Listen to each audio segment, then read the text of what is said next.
कहानी धूल की दुआ। गांव के एक छोटे से मुकाम पर राधा नाम की एक साधारण लड़की रहती थी। वो बहुत दीनहीन पर दिल से भक्ति करने वाली थी। उसका जीवन गरीबी में था, लेकिन उसकी आत्मा में एक बहुत बड़ी ख्वाहिश थी। राधा कृष्ण के चरणों की धूल रज उसका सबसे बड़ा ख्वाब था। बचपन और तमन्ना। राधा बचपन से ही मंदिर जाती। उसके पास धन नहीं था, लेकिन उसकी श्रद्धा बड़ा आशीर्वाद थी। हर दिन खाना खाने के बाद और सोने से पहले वो अपने छोटे से कमरे में बैठकर अपनी प्यारी राधे रानी की प्रतिमा के सामने खड़ी होती और विनती करती, अगर एक दिन मेरी राधे तेरे चरणों की धूल रज मिलने की सौगात हो जाए तो मेरी तकदीर बदल जाए। यह वाक्य भजन की पंक्तियों राधे तेरे चरणों की गर धूल जो मिल जाए तकदीर बदल जाए की गहराई को दर्शाता है। यही इच्छा उसकी आत्मा में घर कर चुकी थी। संघर्ष और परीक्षा। समय के साथ राधा को जीवन में कई कठिनाइयां आईं। उसका परिवार बहुत गरीब था, कभी खाना नहीं था, कभी पहनने के कपड़े नहीं। लेकिन राधा का मन चंचल, उद्योगशील था और भक्ति के रास्ते से भटकना नहीं चाहती थी।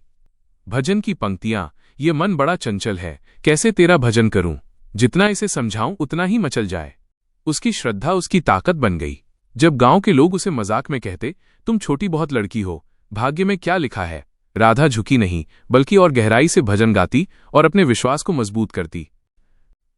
रहमत की बारिश। एक दिन गांव में एक बड़ा मेला लगा, कृष्ण जन्मोत्सव का। राधा ने अपने बचाए हुए कुछ पैसे से भक्ति सामग्री, फूल, चावल, चंदन खरीदी और मंदिर जा पहुंची। वो अपने हाथों में सामग्री लिए बड़े उत्साह और श्रद्धा के साथ राधा कृष्ण की मूर्ति के सामने बैठी। उसने अपने मन से ये दुआ दी, राधे तेरे चरणों की धूल जो मिल जाए, एक बूंद तेरी दया की मेरे जीवन की कली में खिल जाए। तभी मंदिर के पुजारी ने उससे कहा कि वो चरणों में चंदन रगड़े। राधा ने बड़े प्रेम और नतमस्तक होकर अपनी हथेलियां चंदन में डुबोकर चरणों पर लगाया। उस पल ऐसा लगता था जैसे उसकी तमन्ना पूरी हो गई हो। उसकी आंखों में नम थी और उसके दिल में अनकही खुशी।